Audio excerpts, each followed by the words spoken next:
Attention on deck. Welcome to the Warships Podcast with your hosts, Kelorn and Kami Samurai.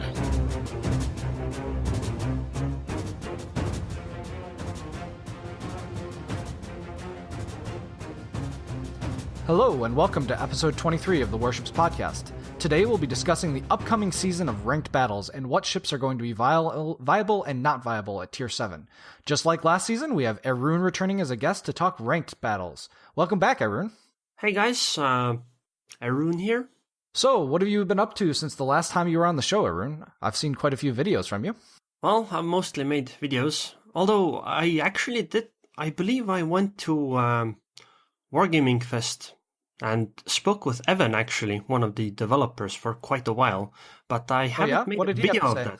Well, we spoke for like an hour or two, maybe even, so we spoke about the general state of the game, and I asked a whole bunch of questions. I mean, it's very difficult to condense it. If there was one answer that you got that kind of like stood out in your mind, do you mind sharing it? Well, basically, I found that they pay a lot more attention to the game than I initially had thought, and in that they play the game themselves, and it seems the developers themselves are very, very passionate about the game, and one of the reasons why we get these weird Soviet ships like randomly that are premium, or ships like the Missouri, I believe, or maybe it was the Super Tester ship, the one with all of the drama. I know that one of these ships was... Yeah, I know that one of these ships was essentially done by some of the developers doing it somewhat on their own time because they just really liked that ship. That's really awesome. That gives you like a warm, fuzzy feeling about the game, kind of. Yeah, it definitely does. It was really surprising for me as well. I really didn't expect that. I actually was lucky enough to meet Trevor last week, and we got to have dinner, and we talked for quite a while. And I was really impressed by kind of the passion that they put into the game. The passion that they have for making sure that the game is going to be good. And they may disagree with the player base at times, and I think that is what happened recently. But they do it from a place they're not doing it from a place of avarice. They're doing it from a place of they love the game too. Yeah, I definitely agree with that one. Excellent. Well, before we get started talking ships, there's a quick announcement to make on the podcast front. We just launched our Patreon account, and you can find us at the Warships Podcast on Patreon. We'll provide a link in the episode description as well for you to find it. But what's the point of us having a Patreon? The Patreon account is our way of promising to you, the listeners, that we will not have advertisements or official sponsorships for the podcast. The podcast is here for you, our listeners. As such, we intend to be fully transparent about our costs in running the podcast and let you as listeners make the choice that suits you best. The bonuses of becoming a podcast Patreon subscriber will grow over time, but for now, all backers will be entered in a monthly drawing to receive a t-shirt or other cool wargaming swag that Trevor was awesome enough to provide. In addition, we guarantee that any Patreon backer will have their question answered on the podcast. Finally, if you're awesome enough to back us for $10 an episode, your name will be in the credits as a backer at the end of each episode. We appreciate all the support of your support as listeners and hope to continue giving you quality content. Phew. With that said, let's dig into the upcoming ranked season. First, and I think that, this is not going to be like the super most important part of that we talk about in ranked, but let's quickly talk about tiers 5 and 6, which I expect will be the lower ranking, usually below like below rank 12, I believe, ships that you play. So I don't want to spend a whole lot of time analyzing, but Kami, what would you play if you had to play at that tier 5-6 range? Fuso. Do I need to say more? I mean, that's my baby girl. I mean, that's what I would play. And can you give some of our listeners who may not have Fuso or may have just gotten it in recently, what in your mind makes the Fuso so good at tier 6 and especially in ranked battles? Well, I find the Fuso extremely fun. It's quite maneuverable, I think, for that tier. It's really hard to light on fire, from what a lot of people tell me, and I've noticed it as well. The Fuso is just a overall ship. It wins on the amount of shells, not on the accuracy of the shells. So destroyers that come in close, I mean, you do a lot of damage to destroyers, cruisers, and you just win on volume. And that has a good amount of HP. The one downside of the Fuso that everybody knows is it gets spotted basically when the match starts.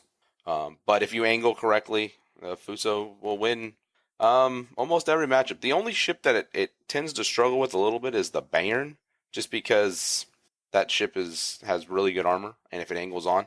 But other than that, I would say the Fuso would be my ship if I had to do the 5-6 grind. Sounds good. Arun, what do you think about that tier 5 to 6 area? What do you think, even with some of the new ships that have come out lately, is there anything that stands out to you at that tier 5-6 range? If it truly is tier 5 to 6, I would say you would see very, very many kamikazes, Fujins, etc. And those would be the bane of every battleship in ranked, essentially. But I have to agree, I think the Fuso is also something I would pick. Or alternatively, the Arizona. The Arizona would also...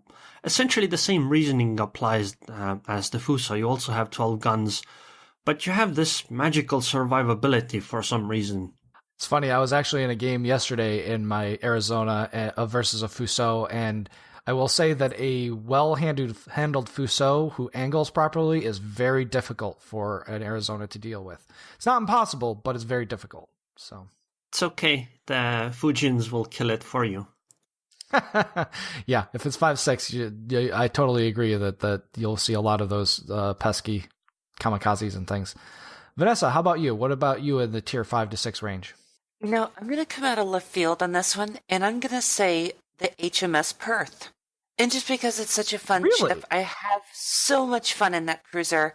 And if I'm going to use a tier 6, I might try it. I might try it, have fun with it, because that bracket anyway, it's not as super serious, and you fly through it on your way to, the high-level bracket anyway. But if I'm going to go with a battleship, I'm going to go with tried and true Warspite. I've used it every time I've had to use tier 6, and I have so much fun in that ship. And if we're doing Epicenter, you kind of have to get in there. And if you want to sit back with Fuso, do that all you want, but I wreck Fusos with my Warspite. So, yeah, rule Britannia. Well, about the Perth, I didn't know that submarines were allowed in ranked. Nice, Aaron. Nice. As for me, I would probably play the Arizona or the Fuso as well, just because I'm an unrepentant battleship captain, and I find both of those ships to be quite strong. But that said, let's move on to talking about the kind of the cream of the crop. They've announced that it will be tier 7 as a maximum. I expect it to be mono tier. Just as they said that the rules from the last ranked season that they were going to go with. So I expect it to be only tier 7s allowed, no tier 6s. But looking at what's happened since the last time that we had tier 7 ranked, I can't help but look at the massive list of ships that are now in the game that weren't there the last time that we did a ranked season. So we have the Belfast, the Shiratsuyu, the Leningrad, the new Soviet destroyer Minsk that we haven't even seen yet, but will be out relatively quickly, the Fiji, the Scharnhorst, the Gneisenau, the Maas, and the Akatsuki. We have an enormous number of ships that change the way that ranked is going to play, not to mention the fact it's going to be Epicenter with the new captain skills. So with all of that said, I think we can mostly agree that destroyers are going to be a huge part of winning ranked battles. So let's talk about the destroyers first. Arun, I know you've got an opinion. What do you see coming for destroyers in this upcoming season of ranked? I can give you 16 reasons why Shiratsu is number 1, starting with torpedo number 1 and ending with torpedo number 16. But honestly, I think the destroyer lineup is fairly good. I think, jokes aside, I think the Shiratsu has a place in this ranked season because, in the past ranked seasons, I think Japanese destroyers, there have been many of them. They haven't done so well because basically the only thing they had over the other destroyers was just concealment, and it wasn't all that much, and, slight torpedo advantage. But then this time, Shiratsu has 5.8, I believe, kilometer concealment if you have all the upgrades, whereas the second one is the Akatsuki, and the non-Japanese ones will be like 6.6 kilometers, so you have a good 800 meters on them. And because you also have a wall of torpedoes, that to me seems like the Shiratsu would be viable. But of course you have to remember that we have the Błyskawica and the Sims, so you'll definitely see those as well. I just wonder if we'll see any Leningrads. I was actually just going to ask you about that. I've been playing with a friend of mine that has a Leningrad. I actually didn't buy one, and I'm kind of regretting that now because they were on sale over Christmas time. Do you see the Leningrad as something that is going to be decisive against something like a Błyskawica, Kami? I don't think so. The Leningrad, I have a Leningrad. I find it extremely fun in randoms because of how fast it is when nobody can hit it. But I think it comes down to the Bliss has better firepower and more guns. And I believe their concealment expert is the same, 6.6 kilometers, I believe. And I think the Bliss, the Bliss was proven to be really good a couple seasons ago for a lot of people. And I feel it's still going to be really good. The Leningrad is definitely interesting, but I don't think it has the firepower to fight a Bliss. Interesting. So I guess one of the questions that I had, and we'll direct this one to Vanessa. Vanessa, how do you see the fact that Epicenter is going to be the game type as affecting the way that Ranked is going to be played, especially in terms of destroyers and what that means for how destroyers will work and what destroyers will be good or not good? Oh, gosh. I was kind of thinking the opposite of what you were kind of saying. I think the Leningrad, with its speed alone, could really dictate some of the battles, especially in the early game, just being able to get there before the opposing team does if they don't have a Leningrad on the team.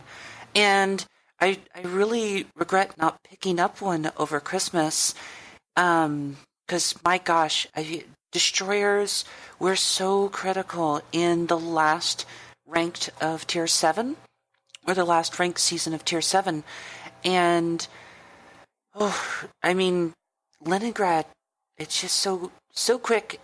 If you get into Epicenter and you get there quickly, and the other team is kind of maybe being a little timid, maybe trying to set up, maybe flank and maneuver, and then you get some of those caps going before they get in, it could be devastating. It really could.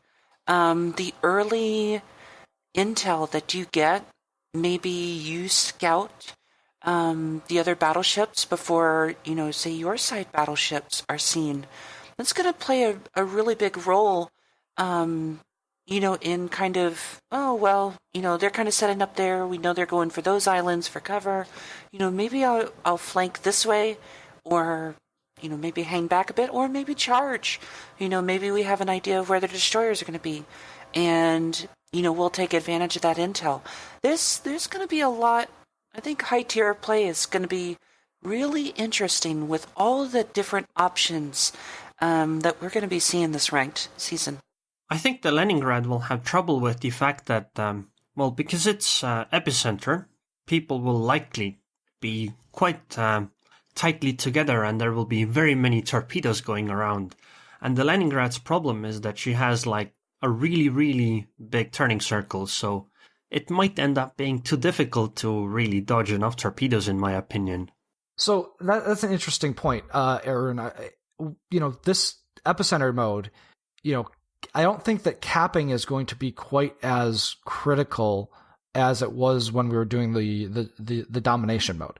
In domination, you got one cap, and then you tried to fight for a second one if it was a 3 cap, or you got one cap and tried to prevent them from capping on the other one if it was 2 cap. If with Epicenter, the only one that is going to be viable to capture at all is going to be the center ring, because the outer 2 rings are almost impossible to capture for either team unless somebody really screws up. So does that make destroyers less important? Does that change their role as you see? Yes, I do think that it definitely changes things. But I think that the difference will be that torpedoes, perhaps it isn't that different in Ranked, because Ranked, people did appear to be fairly close together in Ranked anyway. Like, you rarely saw 2 sides of battleships fight that longer than, 15 kilometers. Like, they would always get closer and closer and closer. So perhaps Epicenter won't be that different, but I do agree that destroyers aren't going to go around trying to cap things. But torpedoes, in my opinion, will be more important this time, although it depends specifically on the maps and, where the epicenters are, etc. Kami, do you think that the epicenter gives an advantage to gunboat destroyers as opposed to torpedo destroyers inherently?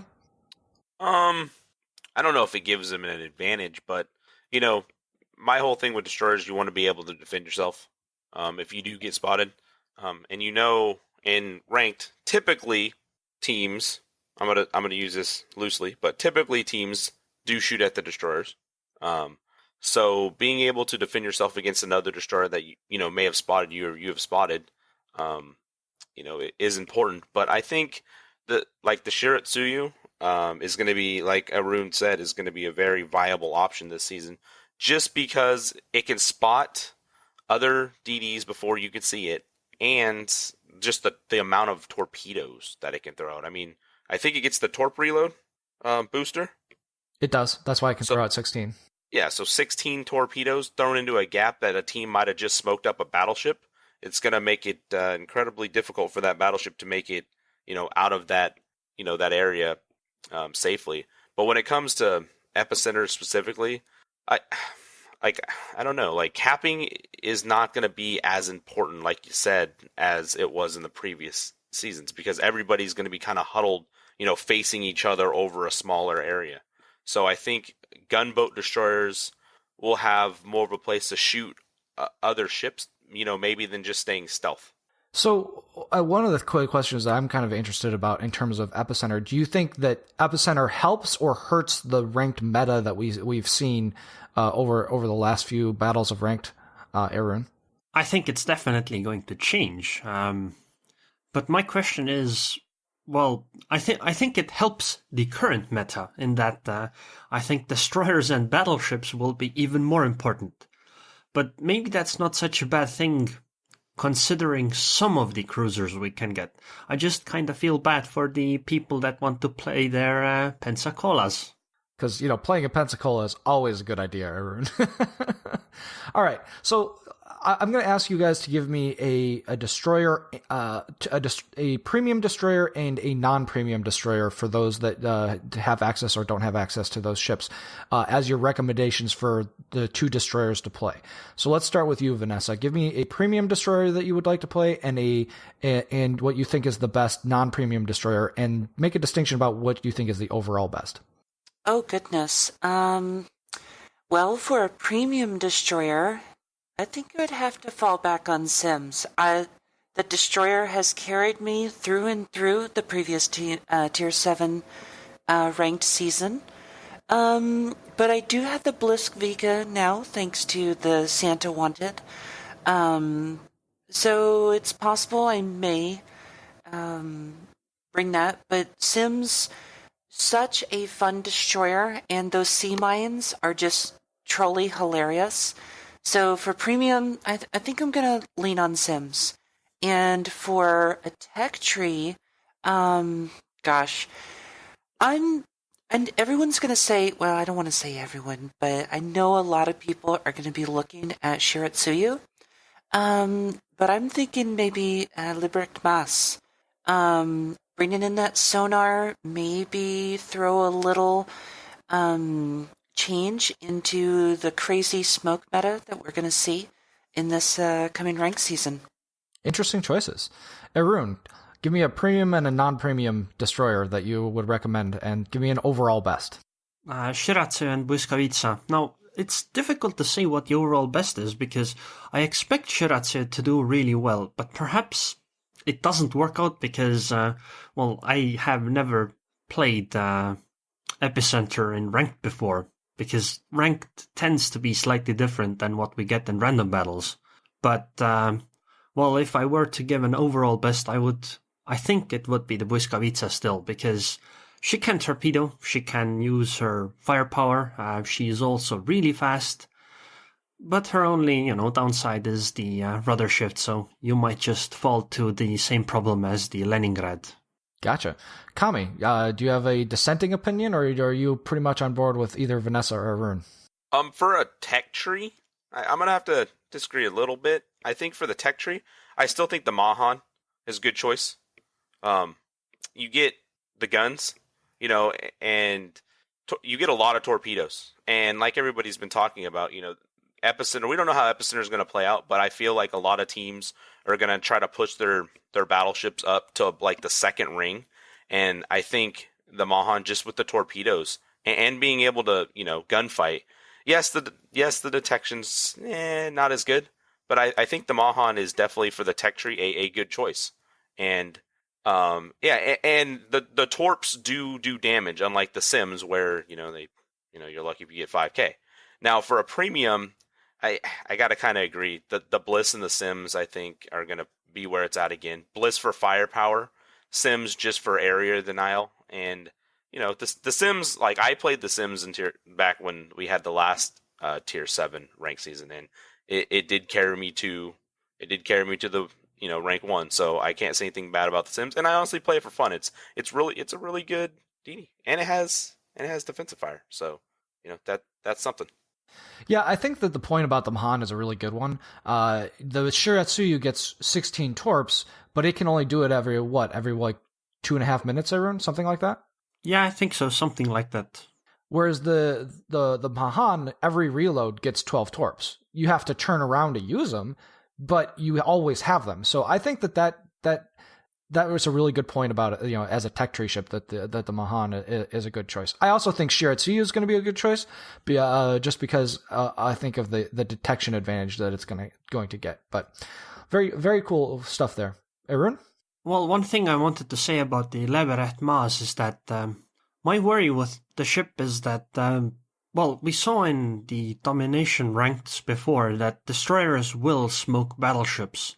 And I think that will be problematic with the Leberecht Maas because your smoke is so much shorter. And also that's actually a positive point for the Sims and the Mahan. Yeah, they're definitely going to get the advantage in terms of length of smoke, that's for sure. So, all right, well, let's move on a little bit, and we'll talk about cruisers for a minute, because cruisers last in Tier 7 ranked were so kind of bad. But I feel like that this season might be a little different. I think that you're going to have some serious choices in terms of cruiser play. So let's start with Kami this time. What are your thoughts on cruisers in Epicenter Tier 7 ranked? Are we picking? Are we just going with an overall like?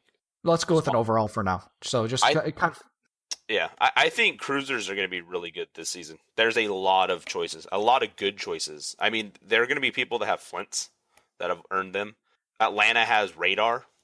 Belfast has radar, hydro, whatever else. It has great concealment. Don't forget about the Pensacola. I don't think you're going to see any of those. The Indianapolis, I think, is going to be actually viable this season. The Myoko's always there. I mean, the cruisers this season are actually going to play a huge role, I feel, in, helping you rank out. And I honestly would consider, maining a cruiser for this season. I know they're squishy, and there's going to be people that are going to use Colorados or Nagatos or whatever, but I just think cruisers bring a lot more versatility this season. There's a lot more choices, good choices. Arun, you had mentioned before that you thought there was only one cruiser worth playing. So it seems like you disagree with Kami a little bit there. Yes, the Payfast or Belfast, because, yes, the Flint is fairly good. The Flint could give the Belfast a bit, competition, because the Flint will offer a longer smoke. But, the Belfast just has everything. She has radar, which pretty much means that if you were to take the Indianapolis for the radar, you could just take the Belfast instead. She has higher caliber guns, so they can deal slightly more damage. She also has hydro, so I don't know. I just feel that the Belfast is just slightly too good to compare to the other cruisers. Although I do wonder. So I do have a question, Arun. You talk about the Belfast, but I was actually thinking Fiji. I mean, Fiji's really good. I guess that's true, but the problem is that if the targets you'll be firing at will be battleships, then I don't know how effective they're going to be. Because you have AP, but unless the battleship actually shows you at least a decent angle, you won't be doing all that much damage. I was thinking more in terms of Fijis are nasty versus destroyers, and if you can place it right, their torpedoes are nasty versus battleships. So I was thinking in terms of the guns versus destroyers and the torpedoes versus battleships. Kami? That is a good point. The Fiji is actually an interesting choice. You tend to not do a lot of damage against battleships that are bow on, but if they're broadside, I mean, you're gonna wreck them pretty quick. But the torpedoes are really good, and the one weakness that the Belfast has is it has no way of protecting itself if a battleship gets close to it. You don't have any torpedoes, so there is that trade-off. But the Belfast does have so many. It's like a Swiss Army knife. It's pretty good at everything, and I think you're going to see a lot of Belfast, and especially since I think you can get it in the tech tree now. You can. It was just recently added to the tech tree, and I was talking to Trevor, and he said, ha ha ha ha, there was a reason we did that. So I thought that was funny. But Vanessa, what are your overall thoughts on cruisers in just as a class? Will they be more viable than they were the last time we had Tier 7? Will they be more viable? Totally.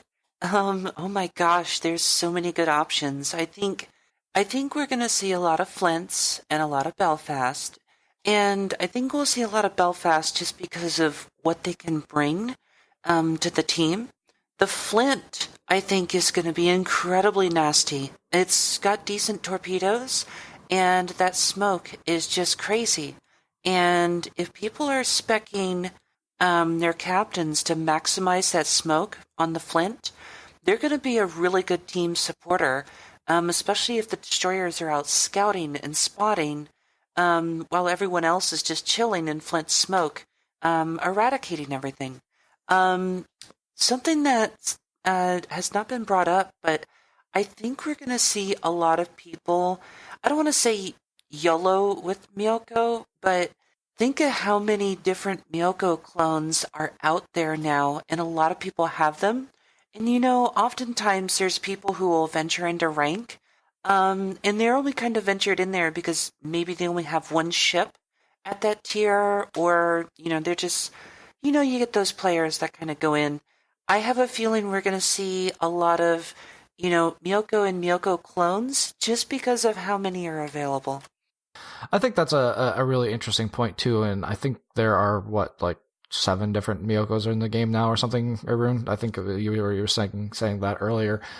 But one of the things that I'm kind of curious about is the Shores. The Shores is a really good ship, and I know that some people made a go of trying to make it work last ranked season, but with the inclusion of inertial fuse for HE shells, the inclusion of being able to get concealment expert for a relatively small amount of points, and having demolition expert all on the same build, I kind of wonder if we'll see some stealth firing Shores people that are really good at maintaining that distance and just lighting people on fire from long range, because keeping caps is going to be less important in this particular mode. They're going to be able to hang back and not hurt their team like hanging back in a domination cap mode would be.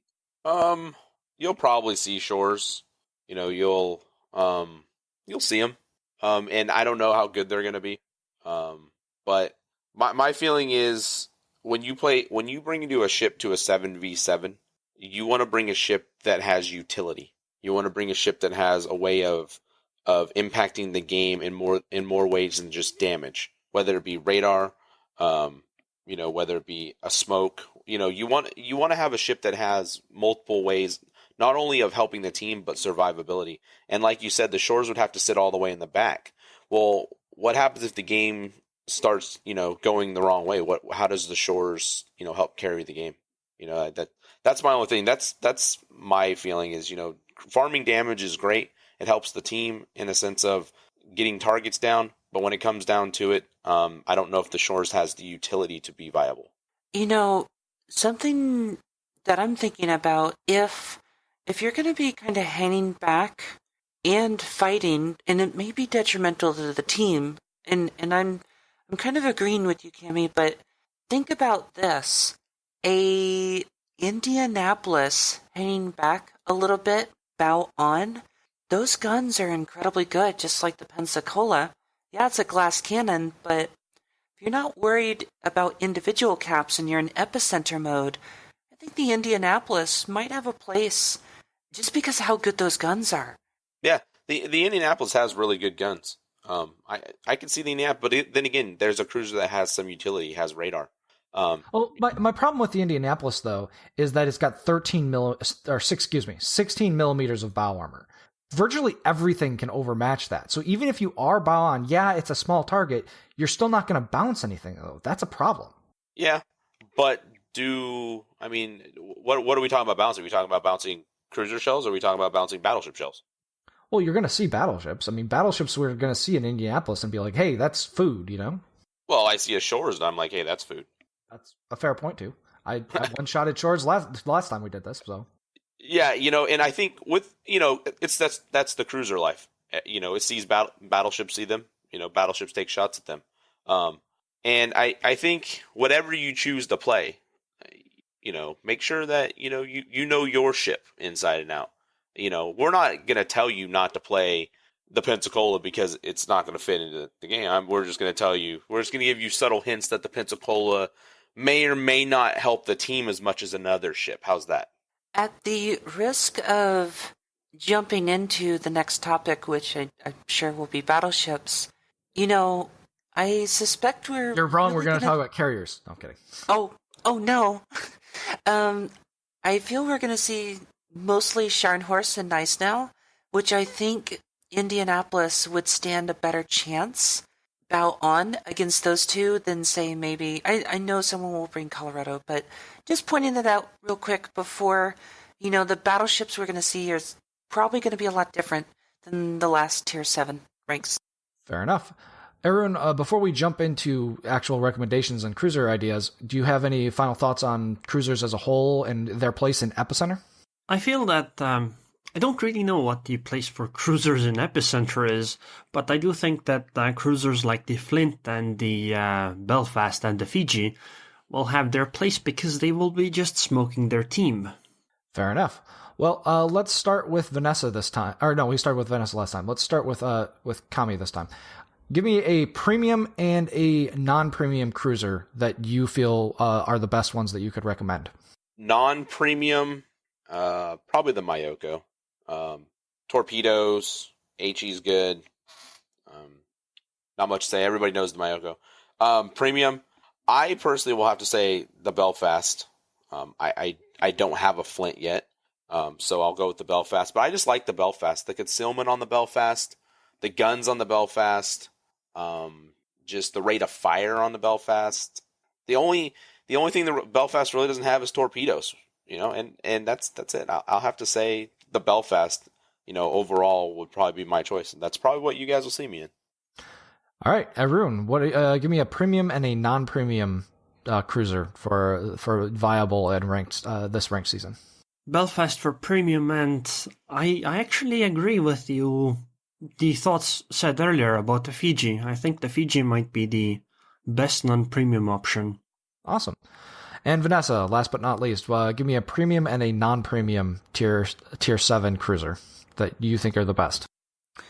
Well, I used Myoko in the last Tier 7 just to try it out, and actually had a lot of success with it. So I would say that's probably a really, really good option if you don't have any premiums at that tier. I think if you have the Flint, that's the one you should use.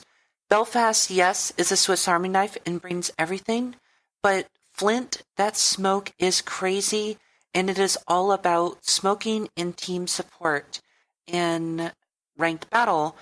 And not only that, you have some really decent torpedoes in the Flint, which Belfast doesn't bring. So I just think it has that extra little edge to bring it out. In, late game, if you're depending upon sonar and radar, then yeah, Belfast is going to be pretty helpful. But, now there's, RPF. So, we'll see. But I lean Flint. So, as a quick aside before we move on, I have I want to troll your opinions on two things. One, do you think that anti-aircraft firepower in a cruiser is going to be decisive? And two, in the cruisers that you mentioned, would you take RPF in a ranked scenario? Honestly, I didn't see enough in any of the ranked seasons. I haven't seen enough carriers to really use defensive AA. Unless for a fact when you go to hit that battle button, you see that there's CVs in queue. I think you bring the other option, whether it be Hydra or whatever. And to your other point of RPF, I'm not a big proponent of it. But in a 7v7 setting, it could tell you some information. One type of information it can tell you is if there's a DD flanking you, or something like that. But more times than not, because teams are going to be grouped up using smoke and things like that. It's just going to tell you, the ships that are, in a group that you already know. Arun, your thoughts? Well, defensive fire, no. I would say that you don't really want to take that consume. It depends, of course, on what kind of battleships we have. But if you have if we end up having very many Gneisenauers and Scharnhorsts, I don't think you even need defensive fire because your combined NTR will just be powerful enough, and I don't think it would be worth it. I agree with Kami over there that only take it if you see another carrier in queue. And even then it's questionable because you might not actually get into the carrier match. About RPF, I would say that it would be an incredibly useful skill to have. And I would definitely recommend taking it. The problem is, however, that, if you're going to play cruisers like the Belfast or the Flint, you will probably want to take the IFHE skill to be able to penetrate the bow, deck, etc. armors of battleships. And I'm not sure if you have enough points for RPF in that case. You do, but I think it's going to hinder you to be able to do other things if you have a 19-point captain. Kami? Yeah, real quick on the RPF. I mean, like you said, if you take RPF, you're giving up so much for it. And I think a lot of players that have played this game as long as we have just kind of know, where just by intuition where destroyers are going to be and where torps are coming. And I think honestly, use your captain points on skills that are going to improve your ship. I mean, RPF, yeah, it's interesting and it's the new kid on the block, but I don't think it's necessary. I've actually been going back and forth on it on some of my cruisers, so I see how that could be. Vanessa, your thoughts on the defensive fire and RPF for cruisers? To be honest, I do not feel that defensive fire, even if there's carriers in the match, is going to be that much of a game changer, simply because I expect to see Saipans and Hiryus. Saipan has got tier 9 planes, so the Gneisenau's got tier 9 AA, so that's got that going for it. But like Arun said, Scharnhorst, Gneisenau, they're going to have really good AA. I mean, your cruiser is going to have decent AA, can hold its own, but the utility of defensive fire, I don't think is going to play that much of a role per se, because I feel the carrier players that are going to be playing are probably going to know how to use their carrier. They're probably going to know how to deal with defensive fire, and you have more utilitarian skills that you can bring other than defensive fire. And RPF? Well, intel, I feel, is key. If you have viable or known intelligence on the other team, then you can react and do something about that. And oftentimes it's you can't quantify that into numbers. And if you try to break the game down to just straight numbers, you don't always win on straight numbers. Or so many times you enter a match and you look, that the opposing team has, the quote-unquote OP ships or the better ships than what's on our team lineup. But yet they may get completely wrecked and your team wins. And there's just, you got to have the skill to use your ship, and you got to know what to do with the intel and knowledge that you have. And RPF is really going to give you, especially in the late game, some critical knowledge that could make or break the game, the difference between winning and losing, and maybe the difference between winning a star, saving your star, or not losing a star. So there's things to think about there. Interesting points. And so I'm not a liar, we'll talk about carriers really, really quick. Now, there's only 3. You've got the Saipan, the Hiryu, and the Ranger. I actually saw Rangers used to pretty good effect, but I'm assuming that you guys agree that we're going to likely see mostly Hiryus and Saipans. Yeah, that'll be the majority. Maybe that's what I'll play for rank. Maybe I'll play the Saipan. No, I'm just kidding. But that's mainly what you'll see. You'll see Saipans and Hiryus, and I think that's what you'll see. You'll see the occasional Ranger, and everybody on your teams will be like, oh man, we got the Ranger. Or the other team's going to be like, haha, they got the Ranger. But I mean, that's what you'll see. You'll see probably like more times than not air superiority Hiryus and Saipans. I don't feel we're going to see as much Ranger this season. Remember the last Tier 7 ranked season was so destroyer heavy that a AS Ranger with those dive bombers were just incredible against destroyers. But I don't feel that the destroyers are going to be as heavy this ranked season. And so I think the Ranger will kind of step to the side where Hiryu and Saipan just have so many options. They're really going to show well, I think, in this ranked season for CV players. Arun, any thoughts there or disagreement? So my plan in this ranked season is to try to, if I'm going to play destroyers, my plan is to get to a higher rank really, really quickly. So I have to put up with the least amount of Saipans with their 9 dive bombers that will click on my ship, and then they either kill me or nothing happens. Basically, I think that the main carrier you will see is the Saipan and then some Hiryus, because the new skill tree with the accessible dogfighting expert might actually make the Hiryus quite alright against the Saipan. But I don't, like, the only scenario where I can imagine where the Ranger would be a good idea is if you are being a scumbag and you are queuing with a friend at the same time and you're both strike Rangers. That is pretty scumbag. I agree. But I don't want to get into too deep on carriers. We all know that, we're going to mostly see Saipans and Hiryus, and the carrier players know what to do there. So that brings us to our kind of last and, one of the more interesting topics, I think, for this ranked season, because it's so much different than last ranked season. The last time that we played Tier 7 in ranked, I was incredibly frustrated because it didn't matter if I angled correctly. It didn't matter if I was bow on. I would get penetrated through my bow in a Colorado. I'd get penetrated through my bow in a Nagato from other ships. That drove me mad. I absolutely hated it. But now we've got the Genisen out and the Scharnhorst that come into the lineup. I love both of those ships. But, I guess the question is, will we see anything but those ships, Arun?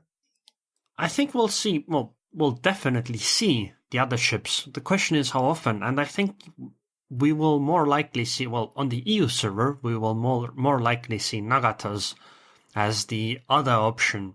But I think on NA it might be slightly different because you guys like your American ships. Kami, any thoughts on the battleship area? Of course. I do play a lot of battleship. I think, honestly, you'll see a lot of Nagatos. Again, firepower matters. And the one thing that the Colorado and the Nagato can do that the Genisen now cannot reliably do, or the Scharnhorst, is delete cruisers. And I feel, yes, the Colorado is slow. Yes, the Colorado takes an incredible amount of HE damage and pin damage. But the Colorado and the Nagato can one-shot cruisers. And that is going to be important. Now, do I think that we're going to see a lot of them like we only had them as choices a few seasons ago? No. but I think the ones that do play it will be very good players, and they will know the ins and outs of their ship. Vanessa, any thoughts on the Colorados and the Nagatos as opposed to the Gneisenau's and the Scharnhorst? Yes, totally. I think Nagato still has a place, especially if it's going to be epicenter. It can afford to hang back a little bit, and Nagato is incredibly accurate. In those 16-inch guns, they are going to do serious damage.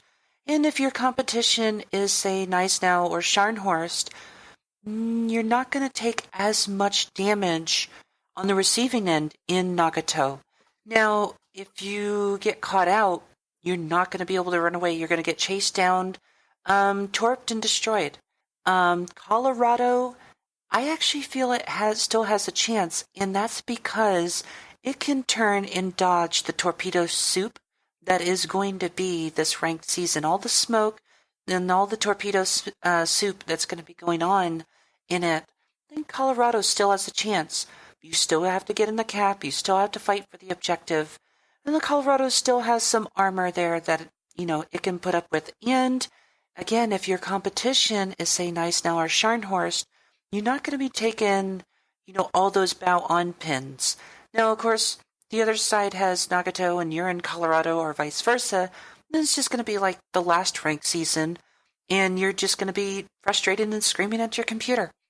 Yes, like Killorn did. Battleship player. I feel yes, I'm like... a battle shitter. I know. I feel like the one thing that we all have a problem with the Colorado, and I play the Colorado for fun. I have over 500 games in the Colorado, and it's slow. That is the problem. So if you're in the Colorado and say it's we all experienced it that played the Colorado a few seasons ago on like Tears of the Desert, where you were like the lone battleship that spawned out in, the boonies, you were always late to the battle. The one thing that the Gneisenau and the Scharnhorst has is speed. And that is, like we were talking about earlier, that is crucial. Speed to get to the battle quicker, to get in position quicker. It is a huge thing. And yes, the Gneisenau does have, the 15-inch guns, but I have found out that in the Colorado and the Nagato, that the Gneisenau, if it hits you, it hurts you. And that's the problem that I think you find with the Gneisenau is the dispersion on that ship sometimes is just terrible. And that's what I worry about. Yeah, you'll be able to survive a lot longer. Plus you have torpedoes. So, it adds a whole new dynamic to this season. But I feel like the Colorado and the Nagato still have a place because there is nothing scarier than a cruiser that turns broadside at 10 kilometers and there's a Nagato or a Colorado sitting in smoke. And, one sec they're there, one sec they're not. And yes, BB, those hurt you.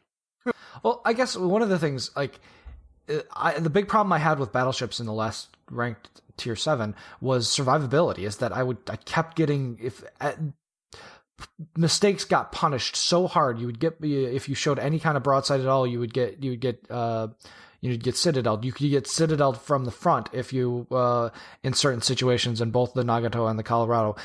But I just don't feel like that's the mistakes aren't going to get punished as harshly in the Gneisenau and the Scharnhorst. They're fast, like you said, and they've got 350 millimeters of belt armor. For covering their citadel with essentially a citadel that you can't hit. I mean, the survivability alone, I feel like, is going to make up for the fact that maybe they're not going to hit you quite as hard every time. I really like the Gneisenau. When I first did my review on German battleships, I called her the worst battleship in the entire line. But then when the ship's released, I got one of the highest damages on the EU server with her. And then at the end of last year, I wanted to get the ARP Takao on the NA server, and I decided to go the German battleship line, and because of that, I ended up playing most of my games in the Gneisenau. 42 games, solo, 83% win rate. I think that ship is incredible, because you can do so much with her. She is fast, and she is nimble, because she is really, really thin, compared to the Colorado anyway. And because of that, you can maneuver around torpedoes rather well when you know they're coming, of course. If they're on the broadside, then you're dead. But the one weakness is that that other ships, like the Tier 6, Tier 8s, etc., don't have as much as that. The upper belt on the Gneisenau, and I guess the Scharnhorst, is really thin. So things like the Fiji will, if you show broadside to those, they will eat you up so quickly. Much quicker than the Nagato or the Colorado. But I think firepower-wise, they won't be doing that badly. Also, they have this really weird armor where they have these 50mm plates at the front, where the other battleships don't have it. So not every shot from the front will actually overmatch, unlike the Gneisenau and the Colorados. It's actually a 70mm belt in the front there that goes all the way to the bow. It's pretty impressive. Kami, did you have something to add? Arun, did you call the Colorado fat? Yes. I agree with you. It is quite fat, but stubby. Is it fat or is it pH fat?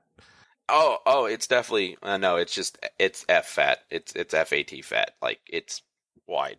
But I agree with you. Like, it's going to come down to what ranked always comes down to. Some is going to be how well does your team play. Do you have a DD that charges into the middle and just gets evaporated? Because I think some people that play ranked don't understand that every ship matters, whether it be staying alive, whether it be dealing damage, whether it be position. Everything matters in ranked. And good battleship play, whether they be playing the Colorado, the Nagato, the Scharnhorst, or the Gneisenau, is going to matter. And you need to be able to hit shots. And we haven't really talked a lot about the Scharnhorst, and I'm really surprised Vanessa hasn't talked a lot about the Scharnhorst. But I'm going to say with the Scharnhorst, the thing that it brings that's better than the other three is the ability, I think, to get the amount of barrels on a DD. And I feel like that's going to be something that's important as well. Because, the odds of hitting a DD, that's maneuvering with the Gneisenau, the Nagato, or the Colorado, you either overpin them or you whack them. There is no middle ground. But I think the Scharnhorst does a better job of slowly breaking them down, and you're more than likely going to be shooting HE at them, so you could break some modules, whatever it may be. But I think the Scharnhorst, out of the four, will do the best job of helping support your team kill destroyers. Here's some Shiny Horse trivia for HE. If you take IFHE, the Scharnhorst can Citadel, Pensacola's, Atlanta's, and a whole bunch of other ships, but I think they're mostly Tier 6.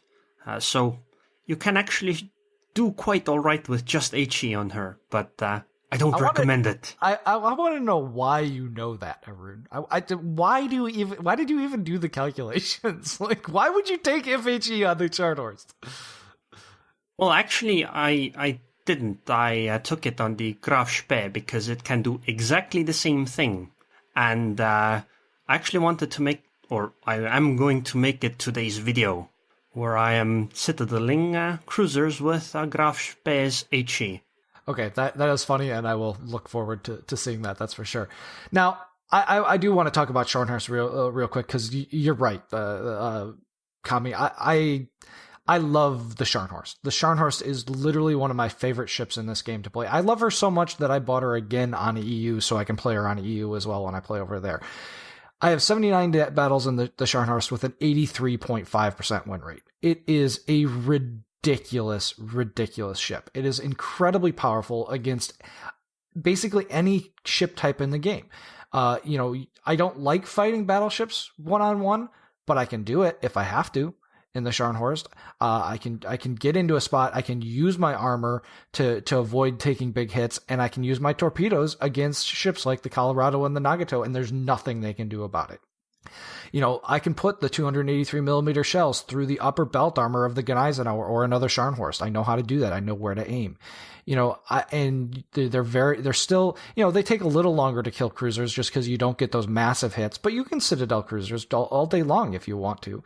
And they're you switch to HE and you hit a destroyer that didn't see it coming for half its health with HE, and they're like, where did that come from? So I love the Scharnhorst. I will almost certainly be playing her almost exclusively. But the Scharnhorst, it brings so much to the table. It's kind of like the Swiss Army knife of battleships. I feel like it fills that role that you were talking about the Belfast fills for cruisers. Vanessa, did you have something to add? Well, I was going to say, Cami, the reason I haven't talked about it is I'm sure our listeners don't want to hear me go on for an hour plus about how amazing the Scharnhorst is and how it's one of my favorite ships, not only in the game, but historically. I love the history behind the ship. So I think I'll save everyone and just, Scharnhorst, because it's the Scharnhorst. Hey, I was just giving you the opportunity, to talk about your favorite ship, and we were just, this was the time to do it since we were talking about the battleships. Yeah. No, definitely give us your thoughts on what you think the strengths and weaknesses of the Scharnhorst are, Vanessa. Totally. It's going to be a ship that can just straight dictate and bully the battle from a battleship perspective. It's going to be able to go in with the destroyers. I'm debating going back and forth. Right now I got a secondary build, and I think it's going to be really useful if you are, I don't want to say charging in, but being really, aggressively taking charge of the cap, and you got destroyers with you, maybe you got a Belfast or Flint with you, and I swear, anytime I pair with a Flint in the Scharnhorst, it's just hilarious. And I can see that happening in ranked battles as well. You put out so much firepower, and if something gets in 7.6 kilometers from you, if you're spec'd full secondaries, there is just a shower of shells and hate going towards whatever target you have selected. And if that's a destroyer, I feel sorry for that destroyer. And then, if all goes worse, you have torpedoes. So, charge in there, bonsai, torpedoes, win. Sounds like a pretty good summary to me, that's for sure. All right, let's go. We're running out of time here. But let's go down the line and get a recommendation of a single battleship that you think is the best and what you would play if you were going to play a battleship. So let's start with you, Arun. What battleship would you play if you were going to play a battleship in this ranked season? I am most definitely going to try playing the Gneisenau. For the aforementioned reasons, or do you have more reasons to do that? Well, she is essentially like a Scharnhorst, except she has higher caliber guns, so you can actually overmatch other battleships from the front. Fair enough. All right, Kami, give us one battleship to play if you were going to play a battleship this season. The Pensacola. I just hit my head on my desk. Seriously, man. I would play, if I had to pick a battleship, I would probably play the Scharnhorst. Just for versatility wise, being able to hurt destroyers, spam H, And one little point I would like to let you guys know: use adrenaline rush on your captain. You get your reload down to like 15 seconds. Just a hint. Yeah, I've been using that on my Sharny quite a bit. It's so good. Vanessa, give us a battleship. Scharnhorst, but I know there will be times where I'll get so frustrated. I might switch to Gneisenau because it's the same play style, but you get the bigger guns. So, and if you really are running into carriers, Gneisenau's AA is incredible. So if you just get on that unlucky streak and you're hitting those carriers, maybe give Gneisenau a shot, and go back and forth.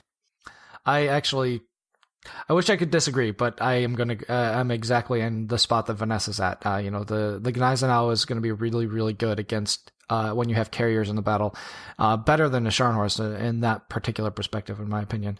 But yeah, I do love Scharnhorst. I could play the Scharnhorst all day, every day, and be a happy camper. I actually, Atom did a video of me in a Scharnhorst that was one of my better Scharnhorst games a while last week, and it's just such a fun ship. There's so many cool things that you can do with it. But go ahead, Vanessa.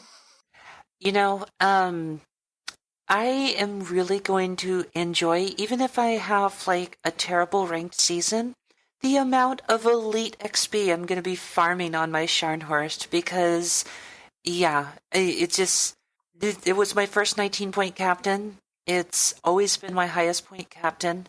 I spent the better part of a year training my first Tirpitz captain to have just for the Scharnhorst. So the amount of elite XP that's going to be farmed this rank season is going to be hilarious.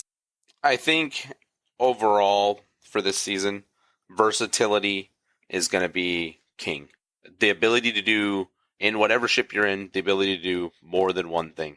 And I think when you go to look at your ship, carousel, and you're trying to pick a ship for this ranked season, what I'm going to use when I look at it is just, what can I do? What ship in this carousel allows me to do the most, each battle? And I think, that's how I'm going to choose. Now, everybody's going to choose their own. Maybe like Vanessa has her favorite ship, or, some people only play carriers or whatever. But for me, versatility and the ability to impact the game is what I'm going to use to, my determining factors to choose ships. I think that's a really good point, Kami. So let's go down the line really quick and if you were going to pick one ship to play this season, what would it be? And give your closing thoughts on kind of why that ship fits your play style and the upcoming rank season. So let's start with our guest, Arun. Give us what your overall best ship is and why you think you'd play that ship in ranked. Well, right now it's very difficult to say because we haven't really played Epicenter before, so it might be that things change. But right now, my current idea is that I will most likely be trying to play the Shiratsu the most, because I can spot enemies, I have very deadly torpedoes, and I have very many of them. And, you can still somewhat use the guns to deal something, and it also brings utility in the form of smoke for my team, although, it's questionable how much the team is actually going to use that smoke. But I can still do those things. But of course it might be that maybe there will be like a rush of, I don't know, Mahans or Sims or something like that are all running RPF, and that makes me completely obsolete. In that case, I would probably play the Gneisenau. Gotcha. Vanessa, you want to give us your overall favorite ship? Scharnhorst. I mean, it just... it brings so much. I can't even remotely disagree with Kami on this, because I totally 100%. You got to bring versatility, or at least a smart player is going to bring that. I feel you're going to have a lot of team members. You look at them like, why did you bring that ship? But no, Scharnhorst, just the versatility. If I'm having some bad games, I'll probably switch to Gneisenau and go back and forth. I mean, my captain is interchangeable between the two, and I've got it set up as in the Gneisenau, but playing in the Scharnhorst, and just so yeah, Scharnhorst, fallback Gneisenau if you really see a lot of planes and you're just not having good luck hitting. Alrighty, Kami, give us your overall ship that you think you're going to play. I will be playing more than likely the Belfast. Again, versatility. Radar, hydro, great HE, smoke. I mean, it's like the whole package. I mean, yes, battleships can delete it, and it is squishy, but I feel like what it brings to the team is going to offset its vulnerabilities. But the Scharnhorst will definitely be backup, just because, again, I love ships that can do multiple things and help the team, and the Scharnhorst is definitely a ship that can do that. Well, I'm definitely on board with the Scharnhorst train. It's probably going to be my go-to ship. But my backup is actually going to be the Bliskovica. The Bliss is such a good destroyer-on-destroyer player ship that, I want to have that in my repertoire if I get to the point where battleships just aren't doing enough to affect the battles. I think it's going to be a little different this season. I think that the destroyers aren't going to be quite so, necessary to the meta. They have to play aggressively. They have to get the caps. You have to stay ahead on points. I don't think that it's going to be quite so, driven and dogmatic this season in terms of destroyers. But I definitely want to have that option to play. I want to have that captain ready. I want to have that ship ready to go in case my Scharnhorst just isn't really working out the way I want it to work out. Kami? And make sure you're wearing your det flag. The worst thing you could see, and we've all seen it, your DD gets spotted, gets shot one time, detonates, and you lose. The match is a lot harder. Make sure you're wearing your det flag. Make sure your flag, just flags in general. Make sure you're wearing camo. I can't tell you how many times I've seen ships not wearing camo. I mean, I know they're little things. Make sure you're using premium consumables. Just every little thing, every little detail that you guys can do to make it a little bit easier on yourself. Make sure you do it, because ranked becomes the salty sea when you start moving up in rank. We all have seen it. We've all done it. I mean, I can't tell you. I've raged in chat. I've seen other people rage in chat that I know. You know, because ranked brings out the best and the worst in people. You're going to see some awesome plays by people. You're going to see some boneheaded plays that you're going to be like, why did that guy or gal do that? But just make sure you make it easy as possible. Pick a ship you're comfortable with, camo, flags, premium consumables, you know, and work with the team. If the team calls, this is what we're going to do, you may not agree with it, but hey, if the team's doing it, work with the team. Don't be that one guy that sells off by themselves and dies. All really good advice. And, you know, as the season progresses, we'll have some talks about what the meta is developing into for Epicenter and what your kind of tips and tricks are. So, well, Arun, thank you very much for being on the show this week. Do you want to give people your YouTube and Twitter handles and things so that they can follow you? Sure. Well, it's actually just Arun everywhere. But I also want to give some parting advice. If you lose more than 2 matches in a row, well, actually, it doesn't really matter if it's 2, it might be 3, you know, pick a number. But honestly, I would recommend it that 2. If you lose more than 2 matches in a row, take a break. For 2 reasons. 1, because it helps you reset your mentality. And 2, because of the way matchmaking works, you might be just getting the same guys over and over again. And, you know, if it didn't work out already twice in a row, what's the chance that it'll work out on the 3rd time? And secondly, if you're playing the game, don't suicide into the enemy team. Unless, of course, you know, you should still try to play for the objective, and you should try doing riskier things when you're behind and losing. But if you're equal or ahead, try to prioritize staying alive and, you know, keeping your teammates alive. All good advice as well. Kami, did you have any announcements, and can you give people your Twitch and Twitter and stuff? Yeah. My Twitch is Kami Samurai at, you know, twitch.tv. But the big announcement is we're closing in on the next giveaway. Less than 100 people to go for the next giveaway. And Kami will be going onto YouTube the very first week of February. I'm actually working with Business 6, who a lot of people know. I mean, there's been a lot of talk, you know, we're not going to go into the drama with Business, but Business is going to be helping me start up the YouTube page. So we'll be starting that up the first week of February. It's going to be exciting, and that's it for me. Excellent. And as always, we are Warships Podcast on Twitter, and we are on Facebook at the Warships Podcast. Look for us there, and we'll see you next week, guys. Take care.